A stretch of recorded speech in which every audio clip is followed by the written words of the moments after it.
મહીસાગર જિલ્લાના મુખ્ય મથક લુણાવાડાથી આશરે 30 કિલોમીટરના અંતરે આવેલું સંતરામપુર તાલુકાનું સાતકુંડા, જ્યાંનો કુદરતી નજારો તમારું મન મોહી લેશે। કુદરતી ઝરણાનો આહલાદક અદ્ભુત નજારો જોવા લોકો પહોંચી રહ્યા છે। અહીં એક જ ડુંગર ઉપર 7 ઝરણા આવેલા છે અને આ પાણીના 7 ઝરણા વર્ષોથી બારેમાસ અવિરત વહે છે। ડુંગરની વચ્ચે લીલાછમ વૃક્ષો પર ધરતી માતાએ લીલી ચૂંદડી ઓઢી હોય તે પ્રકારના દ્રશ્યો સર્જાયા છે। તો ઊંચાઈથી પડતા સંતરામપુર તાલુકાના સાતકુંડાના ડુંગર ઉપર પાણીના ધોધ તેમજ 7 ધોધ સાથે 7 કુંડોમાં થઈ ધરતી સુધી પહોંચે છે પાણી। ત્યારે 7 કુંડ પાસે આવેલી ગુફા મંદિરના શિવજી એટલે કે સાતકુંડિયા મહાદેવ અને ગુફામાં 2 શિવલિંગ છે, માતાજી છે અને દર્શનાર્થે ગુફામાં પ્રવેશો સતત ઉપરના પથ્થરોમાંથી પાણી ટપકતું રહે છે। ત્યારે પવિત્ર શ્રાવણ માસ સહિત બારેમાસ દર્શનાર્થીઓ શિવલિંગ પર જળાભિષેક કરતા હોય છે। શનિ રવિવાર હોય તો અહીંયા તમે ફરવા આવી શકો અને એન્જોય કરી શકો અને હમણાં ચોમાસાની દરમિયાન તમે આવો અને એન્જોય કરો। અને મિત્રો અહીંયા 7 કુંડમાં પાણી એવું મસ્ત આવે છે અને પાણી તો કઈથી આવે એ તો આપણને ખબર નથી।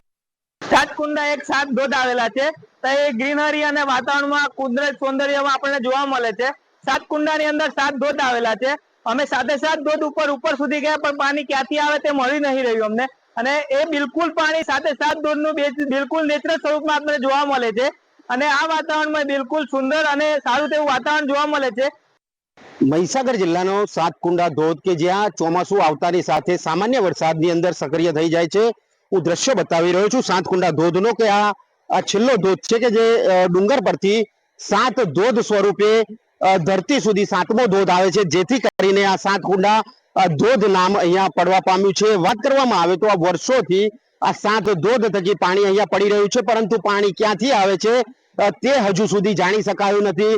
રહસ્ય વાત એ છે કે અહીંયા પાણી ક્યાંથી આવે છે તે એક મોટો સવાલ અહીંના ઘરડાઓ પણ હજુ સુધી જાણી શક્યા નથી। આ ડુંગરો પર પણ શોધખોળ કરી ચૂક્યા છે, પરંતુ કંઈ પણ જાણી શકાયું નથી કે આ પાણી આખરે ક્યાંથી આવે છે। પરંતુ ચોમાસાની શરૂઆતમાં જ આ ધોધ છે તે સક્રિય અહીંયા જોવા મળી રહ્યો છે। આહલાદક નજારો અહીંયા આ ધોધનો જોવા મળી રહ્યો છે કે સાતકુંડા આવતા પ્રવાસીઓ માટે અહીંયા અલગ રહેવા અને જમવાની પણ વ્યવસ્થા કરવામાં આવી છે। દ્રશ્યો જોઈ શકો છો કે અહીંયા રૂમો બનાવવામાં આવી છે કે જે રાત્રિ રોકાણ પર કરી શકે અને કેન્ટીન પણ બનાવવામાં આવી છે, જેથી કરીને જે લોકો આ પ્રવાસીઓ આવતા હોય છે તેમના માટે તમામ સગવડો અહીંયા પૂરી પાડી શકે। ત્યારે આહલાદક નજારા વચ્ચે લીલીછમ ચાદરો પણ અહીંયા ડુંગરોની વચ્ચોવચ્ચ અહીંયા જોવા મળી રહી છે। ત્યારે આહલાદક નજારા વચ્ચે જે ધોધ છે સાતકુંડા ધોધ એ અહીંયા સક્રિય થતો જોવા મળી રહ્યો છે। મિતેશ ભાટિયા, ન્યૂઝ 18 ગુજરાતી, મહીસાગર। સમાચારમાં આગળ વાત કરીશું વરસાદે તંત્રની પોલ ખોલી દીધી છે તેના વિશે।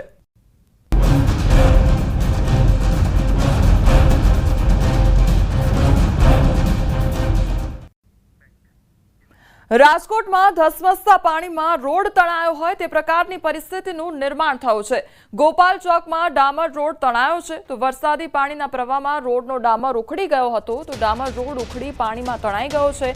સમગ્ર ઘટનાનો વિડીયો સામે આવ્યો છે। વાયરલ વિડીયો 2 દિવસ પૂર્વેનો હોવાનું સામે આવ્યું છે। તો રાજકોટમાં સતત વરસાદ વરસવાને કારણે રોડ રસ્તા પર પાણી ફરી વળ્યા હતા અને ધસમસતા પાણીમાં રોડ તણાવ હોય તે પ્રકારની પરિસ્થિતિનું નિર્માણ થયું છે। તે અંગેનો વિડીયો પણ સામે આવ્યો છે। તો વાયરલ વિડીયો 2 દિવસ પૂર્વેનો હોવાનું સામે આવ્યું છે તો વાહન ચાલકોને પણ અનેક હાલાકીનો સામનો કરવી પડી રહ્યો છે। ત્યારે તંત્ર દ્વારા આ કયા પ્રકારની કામગીરી કરવામાં આવી છે તેને લઈને પણ અનેક સવાલો ઉદ્ભવી રહ્યા છે। જે રોડ રસ્તા પાકા બનાવવાને લઈને કામગીરી થતી હોય છે તેમાં અનેક સવાલો ઉદ્ભવી રહ્યા છે, કારણ કે હજુ તો ચોમાસાની શરૂઆત થઈ છે, વરસાદની શરૂઆત થઈ છે અને ત્યાં તો જે રોડ છે તે તણાયો હોય પ્રકારની પરિસ્થિતિ સર્જાઈ છે। જે રોડની કામગીરી કરવામાં આવી છે તેને લઈને પણ અનેક સવાલો ઉદ્ભવી રહ્યા છે।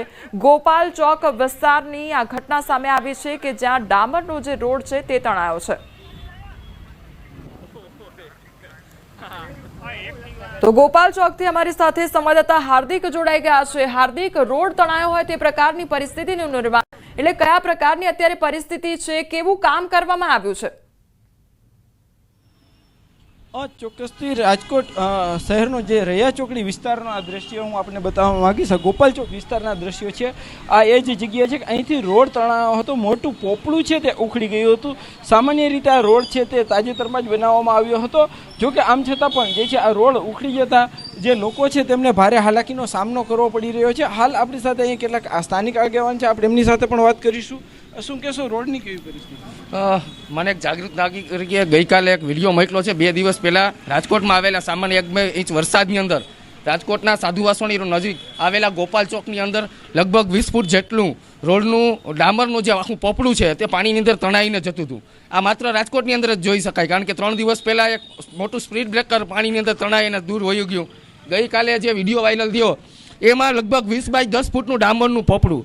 રાજકોટ મહાનગરપાલિકાએ ડૂબી મરવું જોઈએ. છેલ્લા 4 દિવસની અંદર રાજકોટના રોડની જે બિસ્માર હાલત છે તે લોકો એની ઉપર રોષ ઠાલવી રહ્યા છે. પ્રી મોન્સૂનની કામગીરી હેઠળ તમે કરોડો રૂપિયાનો તમે પૈસા બગાડો છો, તો પૈસા જાય છે ક્યાં?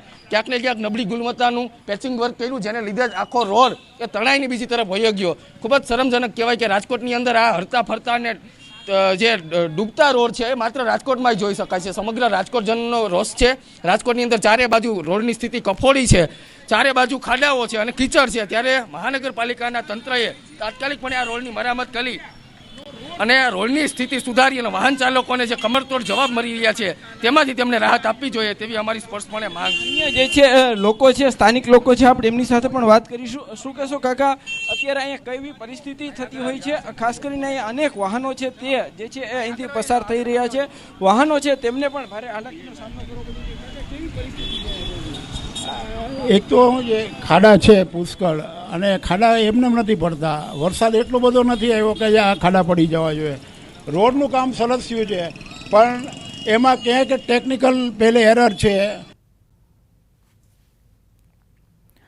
તો રાજકોટની પરિસ્થિતિ સતત અમે જાણવાનો પ્રયાસ કરી રહ્યા છીએ. ત્યાંના જે સ્થાનિકો છે તેમની સાથે પણ વાતચીત કરી રહ્યા છીએ, કારણ કે રાજકોટનો આ વિડીયો સામે આવ્યો છે કે જ્યાં વરસાદ વરસવાને કારણે રોડ રસ્તા પર પાણી વહેતા થયા અને તેમાં જે ગોપાલ ચોક વિસ્તારનો જે ડામર રોડ છે તે તણાયો હોવાની ઘટના બની છે અને તેના કારણે સ્થાનિકોને હાલાકી વેઠવાનો વારો આવી રહ્યો છે. પરંતુ અહીંયા સવાલ તંત્રની કામગીરી પર થઈ રહ્યો છે.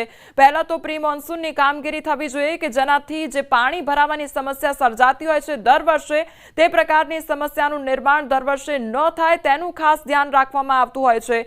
બીજી તરફ તેના પર પણ અનેક સવાલો થઈ રહ્યા છે કે આખરે રોડની કામગીરી કયા પ્રકારે કરવામાં આવી છે, કયા પ્રકારની ગુણવત્તા વાપરવામાં આવી છે, તે કામગીરી સમયે શું ધ્યાન રાખવામાં આવ્યું, તેને લઈને પણ અનેક સવાલો ઉદ્ભવી રહ્યા છે. બીજી તરફ ત્યાંના જે સ્થાનિક લોકો છે તેમનામાં પણ રોષ વ્યાપ્યો છે.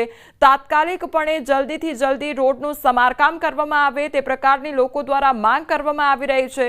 અને આ જે વિડીયો સામે આવ્યો છે તેને લઈને અનેક સવાલો ઉદ્ભવી રહ્યા છે કે આખરે તંત્ર દ્વારા કયા પ્રકારની આ કામગીરી કરવામાં આવી રહી છે.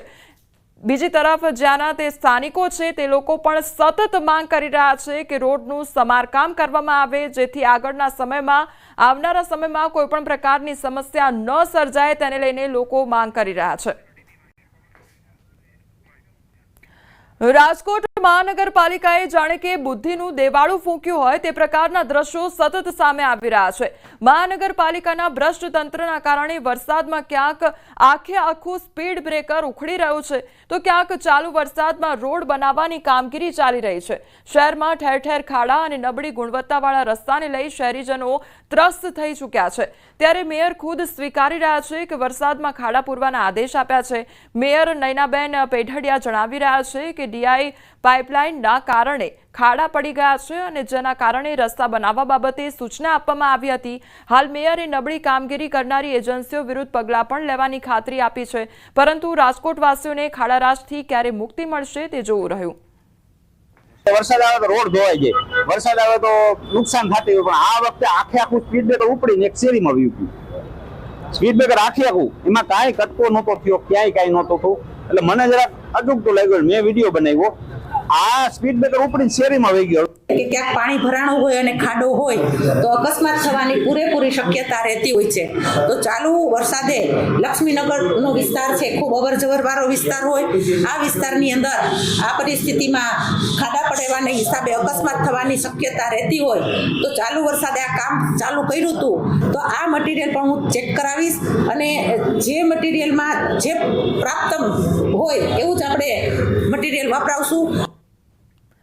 રંગીલું શહેર રાજકોટ હવે ખાડા નગરી તરીકે ઓળખાવા લાગ્યું છે. મવડી વિસ્તારમાં આવેલા ધરમનગર મેઇન રોડ પર સ્થિતિ એવી બની છે કે અહીં રસ્તો ઓછો અને ખાડા વધુ નજરે પડતા હોય છે. રોડ પર કોઈ ખાડામાં પડે છે તો કોઈનું વાહન ફસાઈ જાય છે. સ્થાનિક મહિલાઓનું કહેવું છે કે તેમના ઘર આગળ જ ખાડા છે. બાળકોને શાળાએ જવામાં પણ હાલાકી પડતી હોય છે. સ્થાનિક આગેવાનો સવાલ કરી રહ્યા છે કે કોર્પોરેશન દર વર્ષે રસ્તાઓ પાછળ કરોડો રૂપિયા વાપરે છે તો એ રૂપિયા આખરે જાય છે ક્યાં? ચોમાસું શરૂ થતાની સાથે જ રાજકોટ શહેરમાં રોડ રસ્તાના પ્રશ્ન છે તે સામે આવતા હોય છે. ખાસ કરીને આ આપ જે દ્રશ્યો જોઈ રહ્યા છો તે રાજકોટ શહેરના મોવડી વિસ્તારના જે ધરમનગર વિસ્તારના દ્રશ્યો છે. અહીંયા આ દ્રશ્યોમાં પણ જોઈ શકાય છે કે આ રોડની શું સ્થિતિ છે. રોડમાં જે છે એ મોટા મોટા ખાડા છે. માત્ર એક ખાડો નહીં પરંતુ અહીંયા જ્યાં નજર પડશે ત્યાં ખાડા જ જોવા મળશે. રોડની બંને તરફ જે છે એ ખાડા જોવા મળી રહ્યા છે. ખાસ કરીને લોકો છે તે અહીંયા હેરાન પરેશાન પણ થતા હોય છે.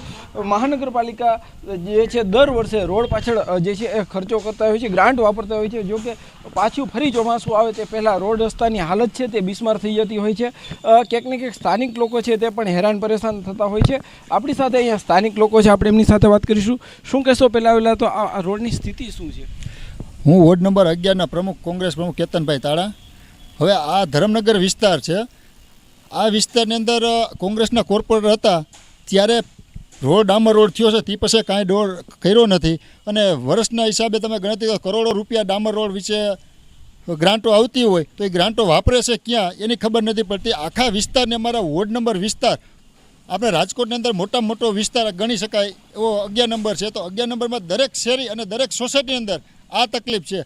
અહીંથી વાહન લઈને નીકળવામાં બહુ જ તકલીફ પડે છે કારણ કે રોડ રસ્તા ખાડા એટલા બધા ઊંડા થઈ ગયા છે ને કે નાના છોકરા હોય, બાળકો હોય, કોઈ લેડીસો હોય, ગાડીઓ જ્યારે હલાવે ત્યારે તરત ખાડો આવતા તરત પડી જાય છે. તેથી એક્સિડન્ટો બહુ જ થાય છે. ઘણાના હાથ પગ ભાંગી ગયા છે.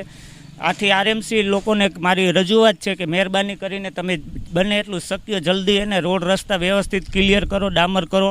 અમે તમને વેરા આપી છીએ, વેરા ભરી છીએ, નળ કનેક્શનના પૈસા ભરી છીએ, આરએમસીમાં બધા પૈસા ભરી છીએ. અમારે બધું કાયદેસર છે. તો પછી તમે ડામર